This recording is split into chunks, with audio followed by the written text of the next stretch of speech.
Hello student, तो आज करा रहे हैं class 9th math chapter 9 circle exercise 9.2। Question बहुत इंपॉर्टेंट है और सर्कल के वैसे सारे टॉपिक और क्वेश्चंस काफ़ी इंपॉर्टेंट होते हैं और ये भी इंपॉर्टेंट क्वेश्चनों में से एक है।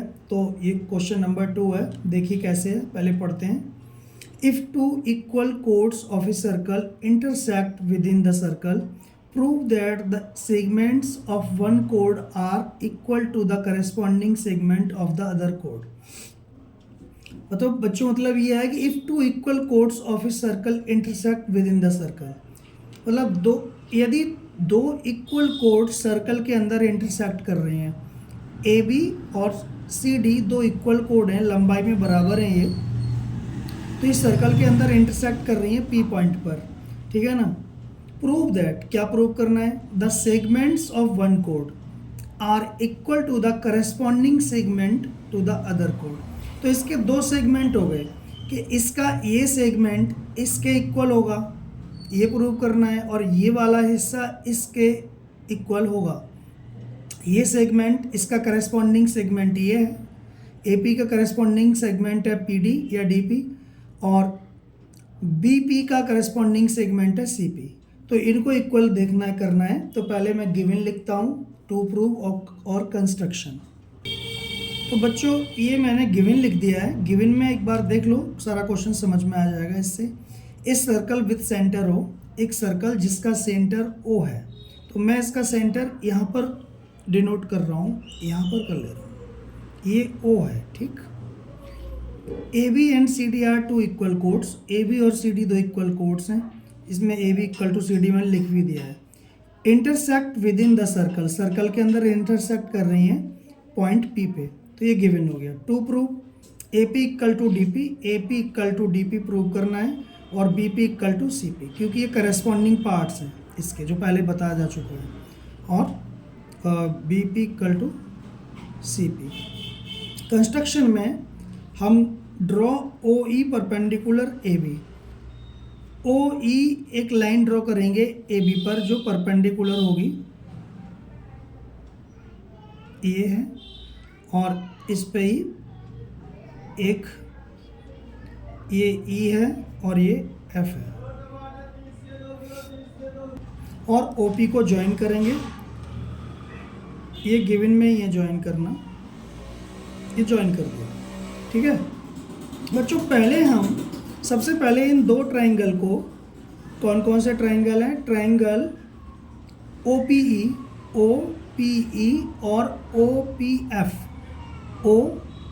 इन दोनों को कॉन्ग्रुएंट प्रूव करेंगे। तो लिख रहे हैं in triangle O P E and triangle O P F, इन दोनों ट्राइंगलों में लेना है। इन दोनों ट्राइंगलों में देखो क्या क्या चीज़ इक्वल होती है, आर एच एस से होगा, क्योंकि ये 90 डिग्री का एंगल है, ये हाइपोटेनियस है क्योंकि 90 डिग्री के सामने वाला हाइपोटेनस होता है, और ये भी 90 डिग्री का है। तो इस ट्रायंगल में इसके सामने वाली साइड जो है ओपी, वो भी हाइपोटेनस होगी। तो 90 90 हो गए, हाइपोटेनस कॉमन हो गया, O E equal to O F. क्यों होगा O E equal to F, मैं लिख के बता रहा हूँ ये। तो पहले लिखो angle E equal to angle F, each 90 degree by construction, और O P equal to O P common, और O E equal to O F. तो बच्चों O E equal to O F इसलिए इक्वल होगा क्योंकि एक थ्योरम है class 10th में ही सर्कल चैप्टर में कि equal chords are equidistance from centre. जो इक्वल कोड्स होती हैं, जैसे ए बी और सी डी हमें इक्वल दिया है, तो कोड ये सेंटर से इक्वल डिस्टेंस पे होंगी, समझ गए ना आप। इक्वल कोड्स सेंटर से इक्वल डिस्टेंस पे होती हैं, उनकी परपेंडिकुलर डिस्टेंस इक्वल होती है, तो इसलिए। तो ये क्या हो गया, by R H S rule triangle O P E congruent triangle O P F. इतना तो कोई सिंपल बात है बिल्कुल, ठीक है। ये सिंपल बात है इतनी। अब मेन बात आगे आती है। आपको पता है कि E P equal to P F, E P equal to P F ये सी पी सी टी से इक्वल हो जाएंगी, क्योंकि ये इसी ट्राइंगल की करस्पॉन्डिंग साइड्स हैं। तो जो भी जिस ट्राइंगल को हम कॉन्ग्रुएंट करते हैं उसकी सारी करस्पॉन्डिंग साइड्स इक्वल होती हैं। ये इसके करस्पॉन्डिंग है, ये इसके करस्पॉन्डिंग है, ये कॉमन है। तो इस तरह से ये लिखेंगे E P equal to P F और सी पी सी टी।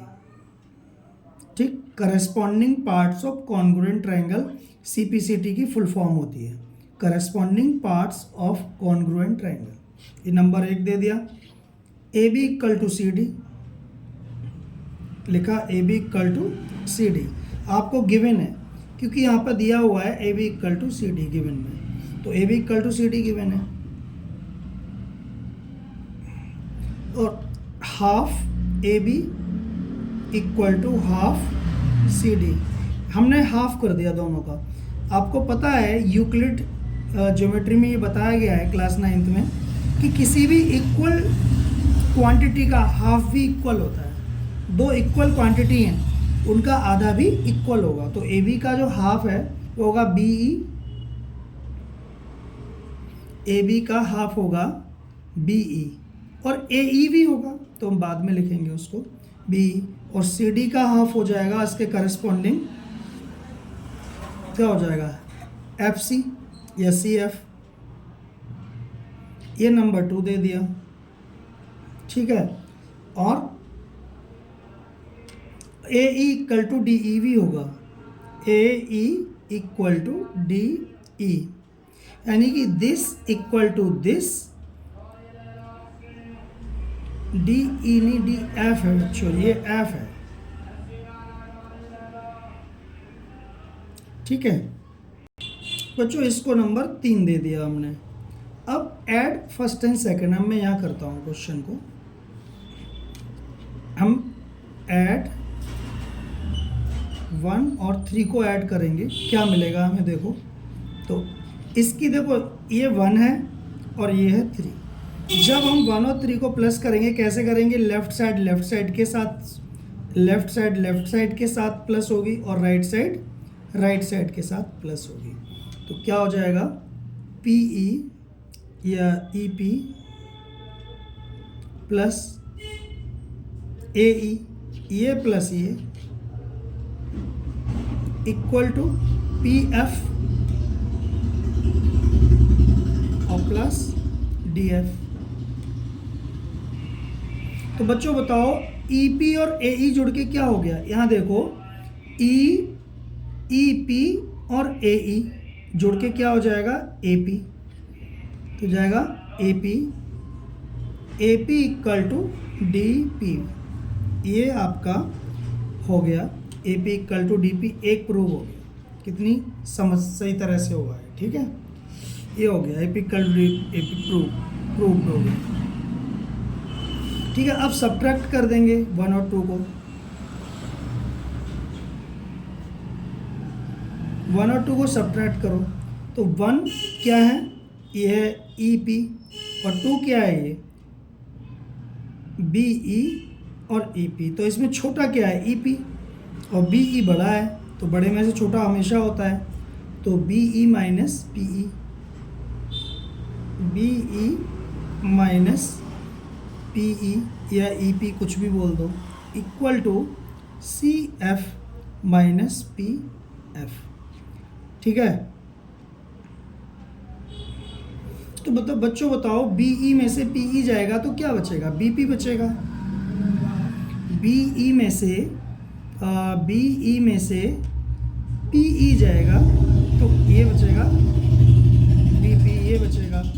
और सी एफ में से पी एफ जाएगा तो ये बचेगा सी पी। तो हैंस प्रूव्ड, ये भी हो गया और आपका ये भी हो गया। तो आपको समझ में आ गया होगा, उम्मीद करता हूँ सही तरह से। तो बच्चों ये है क्वेश्चन नंबर 3। क्वेश्चन नंबर 2 इससे पहले करा चुका हूँ मैं। तो क्वेश्चन नंबर 3 को ध्यान से समझिएगा।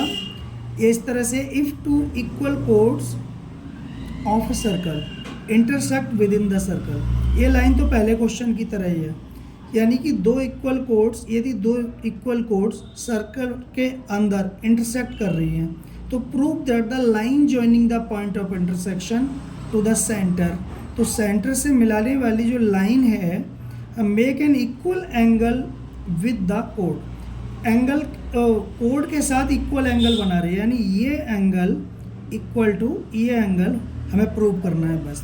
तभी तो इसका नाम रखा है OPM, OPM और OPN, ये वाला एंगल और ये वाला एंगल हमें प्रूव करना है।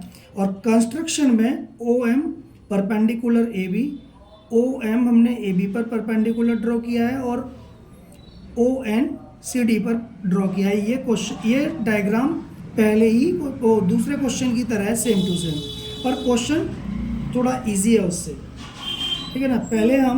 पहले क्वेश्चन की तरह ही इन दोनों ट्रायंगल को कॉन्ग्रुएंट करेंगे बस, और CPCT लिख देंगे तो क्वेश्चन हो जाएगा। तो देखो जैसे हमने पहले क्वेश्चन किया था उसी तरह से, तो इन ट्रायंगल का नाम लिखो, in triangle OMP and triangle ONP। तो देखो OMP जिस तरह से हमने इस पहले वाले ट्रायंगल को नेमिंग किया है उसी तरह से ONP करेंगे। अगर हम नाम में गड़बड़ हो गया तो ये ट्रायंगल थोड़ा सा कॉन्ग्रुएंसी इसकी फिट नहीं बैठेगी, तो इसका नाम यहीं से सही लिखना है हमको। जैसे OMP एंड ONP दो ट्रायंगल ले लिए, अगर हम इसका नाम OPM लेते तो फिर इसका नाम OPN रखना पड़ता। तो हमें जैसे जिस सीक्वेंस में हमने ये नंबरिंग की है उसी सीक्वेंस में इसको रखना होता है हमको। तो देखो इन ट्रायंगल में पहले की तरह क्या करेंगे, angle M equal to angle N, each 90 degree by construction,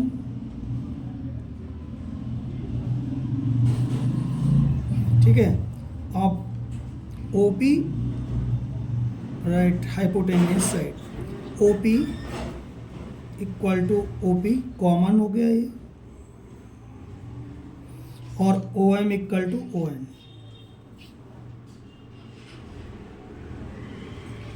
तो ये इक्वल क्यों हुआ, रीज़न दे रहा हूँ अभी मैं। तो बच्चों OM equal to ON, reason ये है कि equal chords are equidistance from centre, ठीक है ना। सेंटर से जो इक्वल कोड्स पर जो लाइन परपेंडिकुलर ड्रॉ किया जाता है वो इक्वल होता है। अगर कोड्स आर आपकी इक्वल हैं तो सेंटर से जो परपेंडिकुलर लाइन ड्रॉ होगी वो भी इक्वल होगी, कोड्स इक्वल है तो यहाँ पर वही लिखा है। तो by RHS rule triangle OMP